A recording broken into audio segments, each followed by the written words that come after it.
Good evening. Good evening, my friends. Welcome back to the Cherry Blossom Tree Reading Corner for our next chapter of Wrinkle in Time. It's getting good. It's getting a little unsettling. Let's turn out our lights. Have you turned out your lights? Gotten your softest, soft, fluffy, soft. These are my favorites. So soft, soft and fluffy. Get your fluffiest pillows. Let's get the rest of these lights turned down. I didn't think I had this bad one on, but I do. Okay. Oh, is there one more? There is. There it is. The one by the fishing pole. All right. And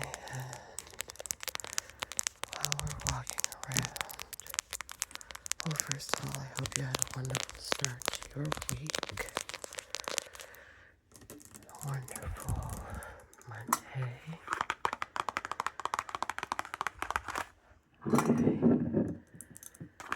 I got a lot of running around today. That's what our Mondays around here are for. We are in the customer service industry, so Mondays are our normal days off. And it's kind of nice because I have a weekday off where it's not kind of a, oh, got too loud. This one got too loud.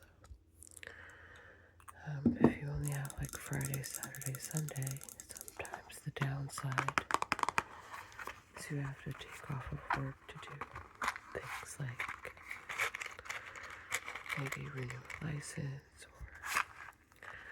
or running around. That is weekday running around. So it is nice sometimes that my weekend doesn't start until Sunday. I have a Sunday, Monday weekend. So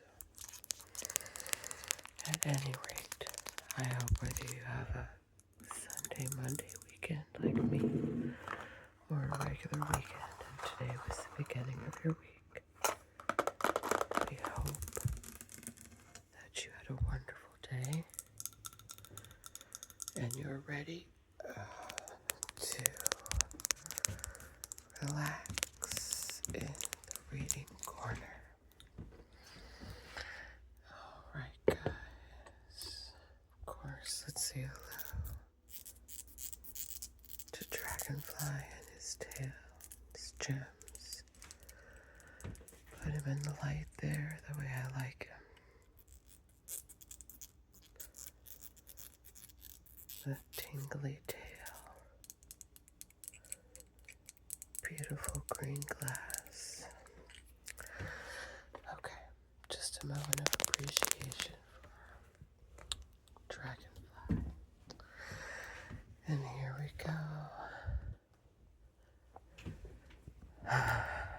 Welcome back, my fluffy purple blanket. I didn't have it down here for a couple days, but now she's back with us. Our lavender blanket and our fluffy, velvety pillow. Okay, guys, let's dive in. Chapters are getting a little longer, and I want to have time. So I haven't even really been looking. Alright, so We are in chapter 7, and right now they are on a planet called Camazotz. And Camazotz is different than any other place they've ever been. Everybody seems to be very worried about their papers, or it seems like if you'd like my opinion, some kind of odd socialist hellscape where everybody acts the same. I guess.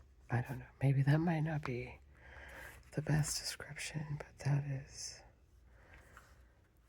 It's very strange. So, like, all the kids must bounce balls in unison, skip rope in unison. You have to have papers to go anywhere.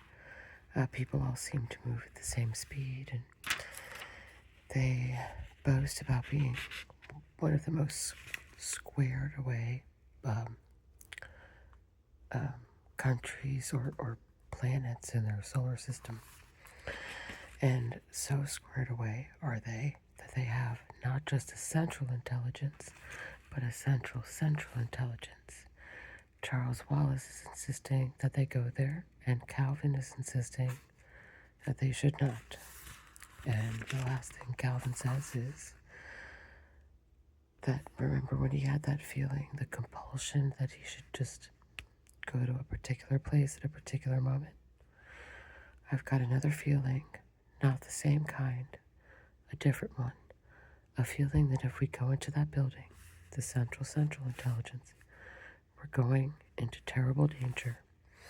And at this point, Charles Wallace and Meg and Calvin do believe that Charles and Meg's father is there, which is one of the reasons they are on Camazotz in the first place, as well as to, moreover, to defeat the dark thing. All right, guys, let's settle in. The man with the red eyes. We knew we were going to be in danger, Charles Wallace said. Mrs. Watson told us that. Yes, and she told us that it was going to be worse for you than for Meg and me, and that you must be careful. You stay right here with Meg, old sport, and let me go in and case the joint and then report to you. No, Charles Wallace said firmly. She told us to stay together. She told us not to go off by ourselves. She told you not to go off by yourself. I'm the oldest, and I should go in first. No, Meg's voice was flat. Charles is right, Cal. We have to stay together. Suppose you don't come out, and we had to go in after you. Come on, but let's hold hands if you don't mind. Holding hands, they crossed the square. The huge central intelligence building had only one door, but it was an enormous one, at least 2 stories high and wider than a room, made of a dull, bronze-like material. Do we just knock? Meg giggled. Calvin studied the door. There isn't any handle or knob or latch or anything. Maybe there's another way to get in. Let's try knocking anyhow, Charles said.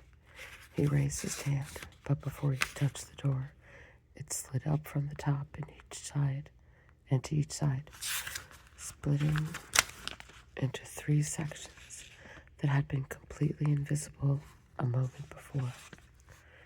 The startled children looked into a great entrance of a dull, greeny marble. Marble benches lined 3